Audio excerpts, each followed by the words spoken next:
The sun had only just begun to lift itself over the jagged red mesas when Caleb Horn rode out of Dry Creek, the cold morning air biting through his coat. Frost clung to the scrub grass, crunching softly beneath his horses' oohs as he followed the narrow trail leading into the canyon. Winter was closing in fast, and the town's smokehouses were nearly empty. Caleb needed meat, and he needed it badly. Deer tracks cut clean lines through the frozen soil, fresh and promising, and he moved with the quiet patience of a man who had hunted these lands since boyhood. The stillness of the canyon was deep, almost unnatural. Even the birds seemed to hold their breath. Caleb slowed his horse, scanning the rocks and brush, his rifle resting easy in his hands. Just as he was about to dismount, a sharp crack split the silence. A gunshot, but not from his rifle. The sound echoed off the canyon walls, followed by a faint, broken cry that made his blood run cold. It wasn't the sound of a wounded animal, it was human. Caleb hesitated. Everyone in Dry Creek knew these lands were Apache territory. A lone cowboy had no business poking around after hearing a gunshot, especially one fired by the army. But the cry came again, weaker this time, and against his better judgment, Caleb tied his horse and moved toward the sound, boots careful against the stone. Behind a line of boulders he found her. An Apache woman lay crumpled in the dirt, one hand pressed tightly against her side. Blood darkened her buckskin dress, seeping through her fingers. Her breathing was shallow, uneven, and yet her eyes were wide open, fierce and alert. Even wounded, she clutched a knife, the blade trembling as she tried to discover more social media marketing tools, global language support, video, automated transcription, API language translation, software to raise it toward him. Caleb froze, heart pounding. He had heard stories how quick Apache fighters were, how mercy could get a man killed. He slowly lowered his rifle, raising his empty hand instead. Up close, he saw the wound clearly, a clean bullet tear, the kind left by an army-issued rifle. Whoever had shot her had meant to leave her to die. Her strength gave out before either of them could move. The knife slipped from her fingers, and she collapsed fully onto the ground. Caleb stood there in the cold canyon, staring at the blood soaking into the earth. Realizing the hunt was over, he hadn't found a deer. He had found a choice that would follow him for the rest of his life. Caleb waited until nightfall before moving her. The shadows stretched long across the canyon, and the wind carried the distant sounds of cavalry patrols searching the hills. He wrapped the Apache woman's wound as best he could, using strips torn from his own shirt, then lifted her carefully onto his horse. Every step back toward his cabin felt dangerous, like riding straight into a storm he couldn't outrun. If anyone in Dry Creek saw him, there would be no explanations, only rope and gunfire. By the time they reached his cabin, her breathing had grown shallow and uneven. Caleb carried her inside and laid her on the narrow bed, lighting a single lantern to keep the place dim. He cleaned the wound slowly, her hands trembling as he poured whiskey over torn flesh, and dug the bullet free with a heated knife. She never screamed, her jaw clenched tight, dark eyes fixed on the ceiling, as if pain was something she refused to acknowledge. When it was done, she turned her face away from him and drifted into an uneasy sleep. Caleb sat through the night, rifled across his knees, listening for footsteps outside. Near dawn, he felt steel against his throat. Her eyes were open now, sharp and alert. The knife pressed hard enough that he could feel the cold edge bite his skin. "Why help?" she demanded, her voice rough but steady. Her English was broken, learned in fragments, yet her meaning was clear. Caleb didn't move. "Because you were left to die," he said quietly, "and because the men who shot you won't stop with you." The knife didn't move, but her grip wavered. She studied his face, searching for lies. Finally, she lowered the blade just enough to breathe. She told him her name was Naelli. Her father had once guided army scouts through these lands, believing peace was possible. When he learned the soldiers planned to wipe out her people, he warned them. For that betrayal, he was hanged. Naelli had been tracking her younger brother. When the cavalry found her camp instead, before Caleb could respond, the sound of horses drifted through the trees. Voices followed sharp, impatient military. Caleb extinguished the lantern and pulled Naelli from the bed, guiding her into the hidden cellar beneath the floor. He replaced the boards just as heavy fists struck the door. Soldiers searched the cabin, boots thudding inches above Naelli's head.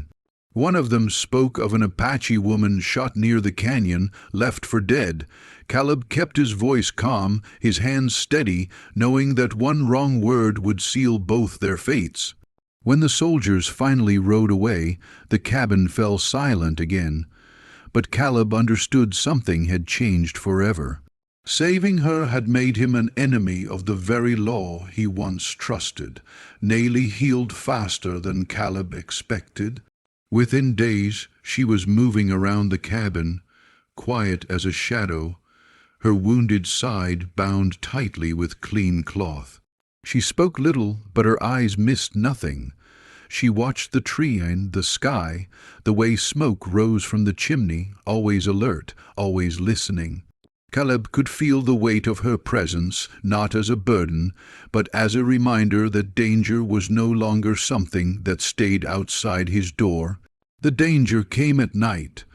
The first glow on the horizon looked like a sunrise where none should have been. By the time the smell of smoke reached the cabin, shouts echoed across the prairie. Dry Creek was burning. Flames leapt into the sky, painting the darkness orange, and rifle shots cracked like thunder. Caleb knew instantly what it meant. The soldiers hadn't stopped hunting. They were cleaning up, erasing anyone who might speak of what they'd done in the canyon. Naelli understood before he spoke. She grabbed her knife, jaw set, eyes hard. There was no time to argue. They saddled the horse and rode hard, the fire behind them growing brighter as screams carried on the wind. The prairie offered no shelter, only open ground and moonlight. Hoofbeats thundered in pursuit before they had gone a mile. Shots whistled past them. Caleb fired back, guiding the horse with his knees while working the rifle with practiced hands. Naelli twisted in the saddle, her knife flashing as a rider drew too close. The chase ended at Dead Horse Gulch, where the land broke open into jagged stone and steep drops. Caleb slid from the saddle and took cover behind a rock, firing until the rifle clicked empty. The fighting was close and brutal. Steel met flesh, gunfire echoed and died. When the dust settled, bodies lay scattered in the gulch. Uniforms stained dark in the moonlight. Caleb's ears rang as he turned to find Naelli on her knees. Blood soaking through her bandage once more. A bullet had torn through her side again, and this time she was pale, her strength fading fast. She pressed her hand against his chest, leaving a smear of blood on his shirt. "You should have left me," she said, her voice barely a whisper. Caleb shook his head, pulling her into his arms as the cold wind swept through the gulch. "This land has taken enough lives," he said. "I'm not adding yours to it," as he lifted her, knowing the journey ahead might kill them both. Caleb realized there was no turning back. The prairie had chosen their path, and it was written in blood. Caleb rode for 2 days without stopping, pushing the horse until its sides heaved and foam gathered at the bit. The Yale drifted in and out of consciousness, her weight sagging against him, her breathing shallow but steady enough to keep hope alive.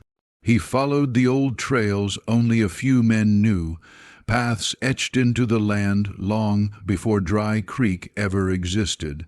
By the time the mountains rose ahead of them, his hands were blistered and his vision blurred from exhaustion.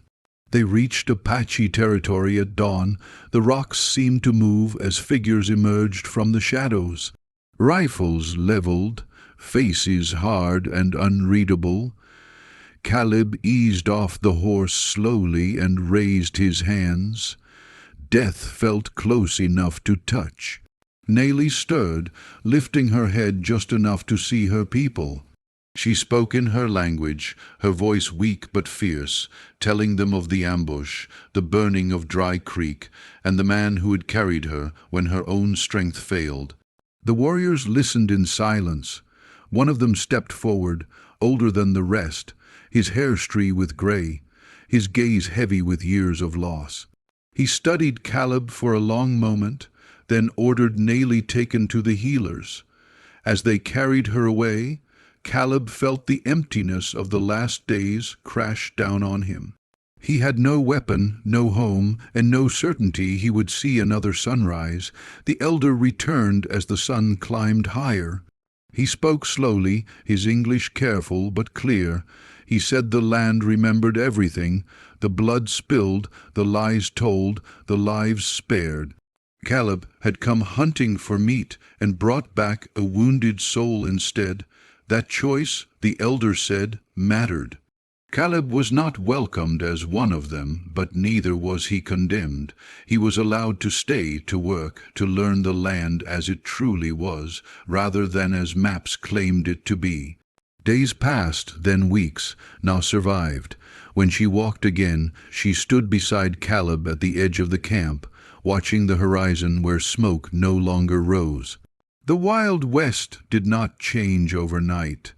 Soldiers still rode, towns still burned, and hatred still found its way into the dust. But somewhere between the Meres and the mountains, a story took root, a story of a cowboy who crossed a line he was never meant to cross. Not with a gun, but with compassion, and in a land built on violence, that quiet act became its own kind of legend.